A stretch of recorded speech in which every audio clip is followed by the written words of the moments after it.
nongeye kubaha ikaze kuri Behind the Show aho muherereye hose mu bice bisi bitandukanye, ndetse nongeye kubashimira mbikuye ku mutima uburyo mukomeza kuduha support, uburyo mukomeza gusapotinga channel yacu, mukomeza gusharinga ndetse no gukora like ndetse na comment. Ni by'agaciro kuri twebwe, ni kuri God bless you. Nawe mushyashya rero nimba ari bwo bwa mbere kigera hano kuri channel kuri murongo, ndaguha ikaze risesuye Funeral Home. Ahangaha ni mu rugo, icyo nagusaba gusa nuko wakanda subscribe ndetse ugakanda no kunzogera kugira ngo tujye tubasha kubona, kugira ngo ujye ubasha kubona ubutumwa bugufi igihe cyose dushyizeho inkuru nshyashya. Uyu munsi rero ntabwo ndi butinde muri introduction, ndagira ngo dutangire inkuru yacu y'uyu munsi. Inkuru yacu nizera yuko nkuko bisanzwe tugenda twigira mu nkuru zitandukanye, tugenda tubaha. Nizere ko ningi rero hari ikiri bugufasha mu buzima, nizere ko hari icyo uri bwigiremo. Rimwe na rimwe hari igihe ubuzima bukomera ndetse ukabona yuko isi isa nkaho iri kukurwanya. Uyu mwana w'umukobwa aravuga ati amazina yanjye nitwa Nita, igihe kimwe nabayeho nishimye, nari mfite ubuzima bwiza, ariko ibyishimo nari narigeze byaje guterwa n'umwijima. Ibyo byose byatangiye igihe nari mfite imyaka 2. Mama wanjye ntigeze nanamenya, yasize papa wanjye. Icyo gihe rero nakomeje ubuzima ndi kubana na mukuru wanjye. Guhera uwo munsi rero ubuzima bwacu bwatangiye guhinduka. Mukuru wanjye Enaya yari afite imyaka 5 yonyine. Guhera uwo munsi yatangiye kuba mama wanjye ndetse atangira kunyitaho. Nuko hashize igihe gito rero papa wanjye ashaka undi mugore. Uyu mugore wa papa mushyashya yitwaga Lydia. Mbere yabanje kwitwara neza cyane. Lydia yari afite abana 2, yari afite umwana w'umuhungu witwaga Toby ndetse n'umwana w'umukobwa witwaga Rachel. Uyu mwana w'umuhungu Toby yari umwana mwiza ndetse yari umutima mwiza, yari afite umutima mwiza. Uyu mwana Toby yabanye natwe ndetse yaradukunze, adufata nk'abashiki be. Ariko mushiki we Rachel yari atandukanye cyane. Ahangaha Rachel yahoraga konje cyane ndetse ubona yuko atatwishimiye na gato. Byagaragaraga yuko uyu mwana w'umukobwa Rachel yaradufitiye ishyari ryinshi cyane. Uko rero igihe cyagiye kigenda, uyu mwana w'umukobwa atangiye kugenda ahinduka, atangira kutwanga cyane cyane iyo tubonaga turi kumwe. Wa mugore Lydia nawe yatangiye kugenda ahinduka noneho umubyeyi mubi cyane. Nuko guhera icyo gihe rero Lydia atangiye guhinduka, atangira kudufata nabi cyane ndetse atangira kujya dukubita, atangira kutugira abakozi bo mu rugo. Ahangaha ubuzima bwarahindutse, dutangira kuba mu buzima bw'amarira ndetse ubuzima bw'agahinda. Ahangaha twatangiye noneho kujya twumva koko dukumbuye mama wacu, dukumbuye bwa buzima twabagamo tukibana na mama wacu. Nuko umunsi umwe hari ku itariki 14 z'ukwa kabiri, uyu munsi wari umunsi w'abakundana. Uyu munsi ntago uzigera uva mu ntekerezo zanjye. Uyu wari umunsi w'abakundana ndetse umunsi wuzuye, wagomye kuzuramo ibyishimo ndetse n'urukundo.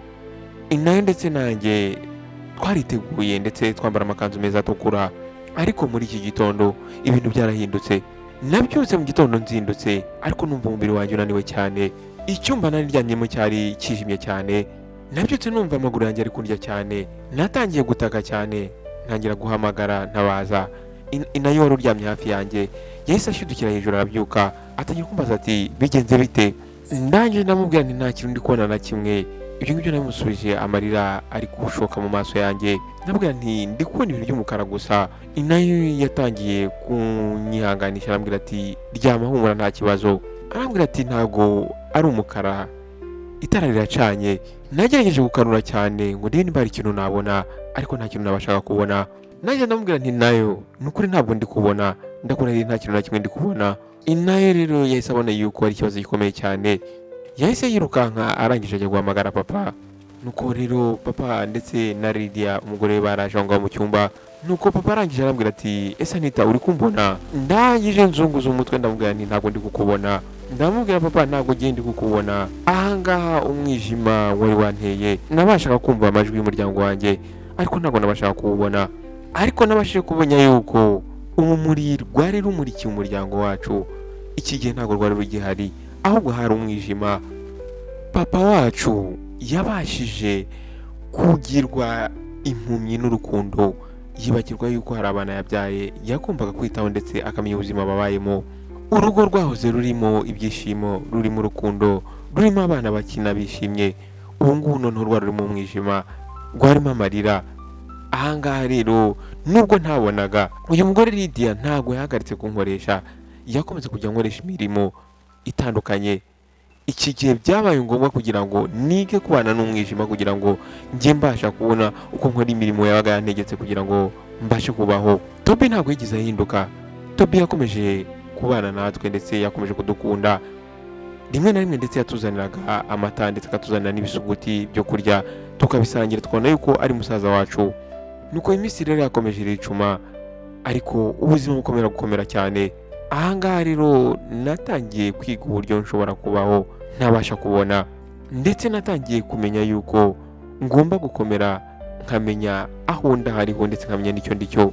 Ibi byose iyo byambagaho nibukaga urukundo nabuze ndetse nibukaga ibyiza nabuze ari byo mama wanjye. Nuko Lydia rero yatangiye noneho kudufata nabi bikabije, usibye no kuba yadukoresha imirimo myinshi cyane cyangwa se yatubwira nabi, ahubwo noneho yatangiye kujya twima n'ibyo kurya.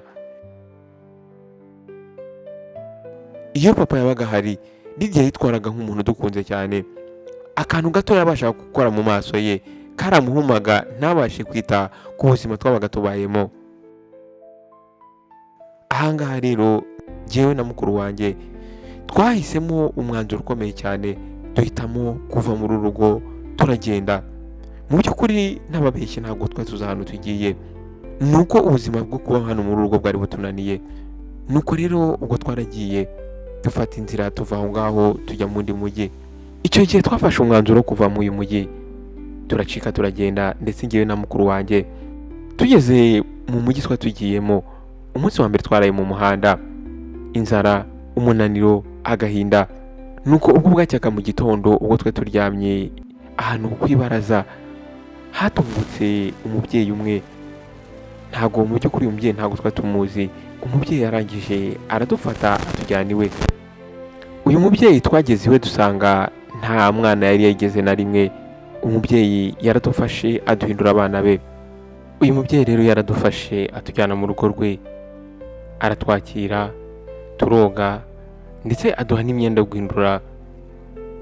N'ababeshye muri uru rugo tucyagera twumvise dufite amahoro. Uyu mubyeyi yatangiye kudukunda cyane ndetse atangiye kudufata nk'abana be. Uyu mubyeyi yakundaga gusenga cyane. Ubwo rero umugoroba umwe twaricaye, atangira kutubaza se byagenze bite kugira ngo twisange aho yadusanze. Nuko namutekereje tumubwira buri kimwe cyose uko cyagenze. Umubyeyi yagize agahinda cyane, arangije aranyitegereza arambwira ati ntabwo wahumye, ati ndabizi neza yuko utahumye. Arangije ari nimugoroba arampamagara njyewe na mukuru wanjye. Nuko arangije twinjiza mu cyumba yasengeragamo, yakoragamo amasengesho. Aratubwira ati bana nimupfukame twinginga Imana, njyewe icyo nzi cyo nuko utahumye. Icyo gihe rero twarapfukamye dutangira gusenga. Twarasenze hafi amasaha abiri yose. Nuko byagezeho rero ngiye kubona mbona muri cya cyumba hajemo urumuri rwinshi cyane. Sinzi nimba uko nandi kubibona nabo ariko babibonaga. Urumuri ruramurika cyane, kuva nahumana ntarabona na rimwe urumuri mu maso yanjye. Nuko ubwo urumuri rwamurikaga nagiye kubona ntangiye kubona buri kimwe cyose. Ndangije ntera mu ijwi riri hejuru ndavuga nti ndabasha kubona. Nuko umubyeyi arangije ankora mu maso, arangije arambaza ati uri kubona? Ndavuga nti ndi kubona. Umubyeyi yarishimye cyane ashimira Imana. Nuko muri ako kanya ubwo twari turi muri ibyo byishimo twagiye kumva twumva ijwi tutazi aho riturutse. Rirangije riravuga riti wari umaze igihe kinini usengera urubyaro, none urubyaro ngurwo ndaruguhaye. Abo bana uko ari babiri uzabiteho, nibo bana bawe, nibo bana bagukwiriye. Guhera uwo munsi rero twabaye abana b'uyu mubyeyi. Ubu njye ndi kuvugana namwe ndi kubabwira iyi nkuru, narashatse mfite abana babiri, ndetse na mukuru wanjye nawe yarashatse afite abana batatu. Uyu mubyeyi yaje kuvuga ati njyewe iyi nkuru y'aba bana yanyigishije yuko rimwe na rimwe hari igihe tujya mu bibazo tugapfukama tukinginga Imana, ariko ntago tujya tumenya yuko Imana ntabwo iduha mu buryo twebwe twifuza. Imana ishobora kuguha mu buryo ahubwo yo yifuza kandi ibona bukubereye. niyo mpamvu ikintu cya mbere ari ukugira neza, ari ugutunganira Imana. Iyi nkuru yanjye rero nyibabwiye kubera iki? Nyibabwiye kugira ngo namwe muyigireho. Rimwe na rimwe ababyeyi bacu hari igihe bafata imyanzuro bashingiye ku byishimo byabo ndetse bashingiye mu kwikunda, ariko ntibibuke yuko natwe icyo dukenera ari uko baduporoteja, icyo dukenera ari uko baturinda. Nawe rero w'umubyeyi nimba uri kunyumva, icyo ntagusaba ntuzigire utererana umwana wawe. Imyanzuro yose wafata ujye wibuka umuryango wawe, ujye wibuka abana bawe. Iyi nkuru ndagusabye kugira ngo uyisangize abandi, igere kuri rubanda nyamwinshi, ndetse nizera yuko ishobora guhindura intekerezo z'abantu benshi. Wakoze rero kumva iyi nkuru ntoya y'umwana w'umukobwa naguteguriye. Nizere ko hari isomo ukuyemo. Nk'uko yamaze kubivuga, ndagusaba kugira ngo uyisharinge ndetse ukandi like kugira ngo igere kuri rubanda nyamwinshi. Wenda hari umuntu yahindurira intekerezo cyangwa se ikamukangura. Wakoze rero guhitamo Behind the World Show, naho ubutaha. Ndabakunda cyane. Ciao ciao.